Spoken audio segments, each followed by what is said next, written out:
like Christian and his leadership that brings us together. Let's give him a round of applause. This is one group that I don't need to remind why we're here. It's not just the barbecue, it's not just socializing. It's really taking a moment to reflect on what labor has done for our country. The reason we have been the prosperous nation that we are, that we have a broad middle class, is because of labor. When you think of the 40-hour work week, safety regulations, overtime pay, healthcare, all of those things that make our jobs the jobs that we really appreciate is all because of labor. It just didn't happen overnight. These are things that labor fought for. They striked for. They bled for over the decades. So today, let's give labor a big round of applause. Not only for yesterday, but for what they're going to continue doing in the future.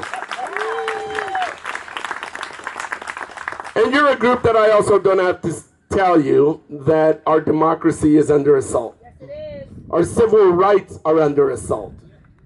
And corruption is running rampant with this administration and their cronies.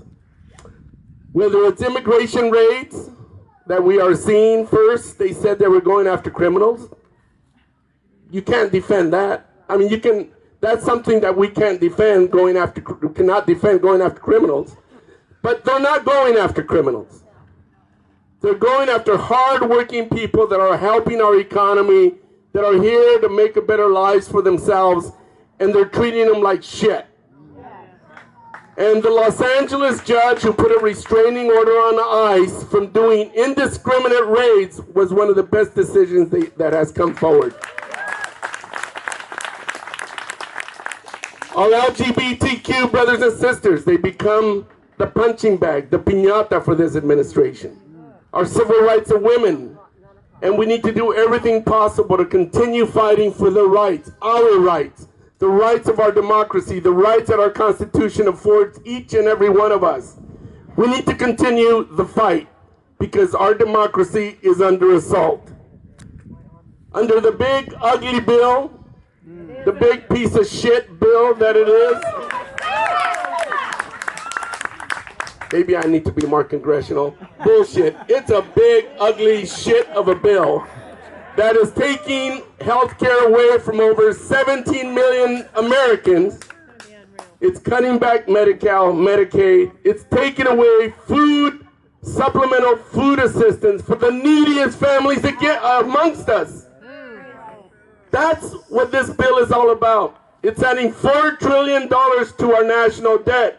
What happened to the Republican so-called principle of fiscal responsibility? It's selective fiscal responsibility. And also what? To give the biggest tax breaks to the wealthiest billionaires in our country. That's what this bill is all about. So I tell you that so you keep that in mind when you recall that this president said, on day one, I'm going to address the cost of living. He hasn't moved forward one executive order, not one piece of legislation that is bringing down the cost of living for ordinary, everyday working families. Not one thing. And then he plays this bravado as president like he knows what he's doing, which he doesn't know, imposing tariffs on anybody. Why? Because he thinks he can, even our allies. And what tariffs are attacks on the American people. That's what they are. And so when you consider that the cost of living is very high right now, you go to the shopping, you go do shopping, you go to restaurants, everything is extremely expensive. It's only going to get worse because of these tariffs. So I'm encouraging all businesses, especially small businesses, any increases that they have to do, put in your front window, this is due to the Trump tariffs.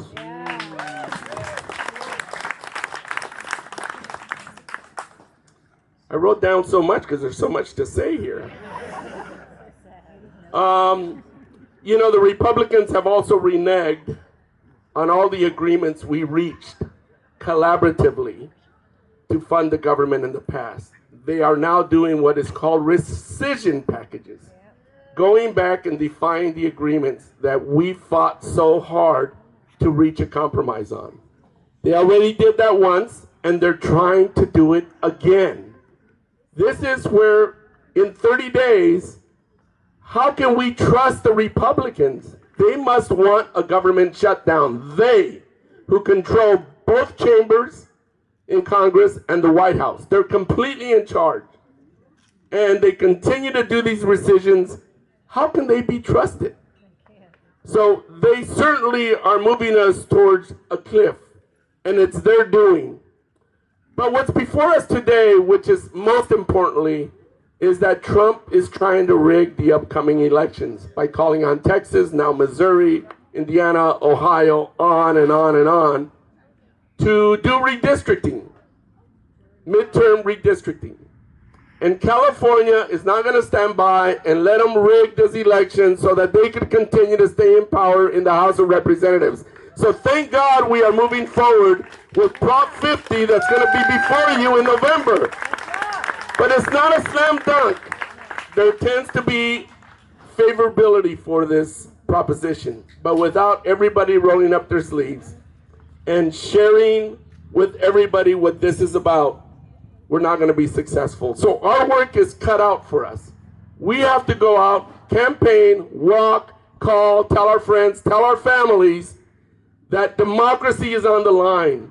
And this is about thwarting Trump's rigging of the elections nationwide. In California, we are doing our part to stop the bullshit.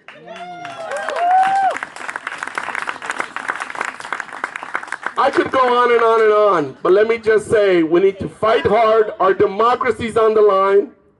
We need to fight for everyone's rights, because if we don't, if things are bad now, and we don't provide the checks and balance that we could provide comes this November, things are only going to get worse. This is not the time to rest. This is the time to ring that bell. All hands on deck. We need to come together, work together, and kick some ass to make sure they don't steal our democracy. Thank you very much.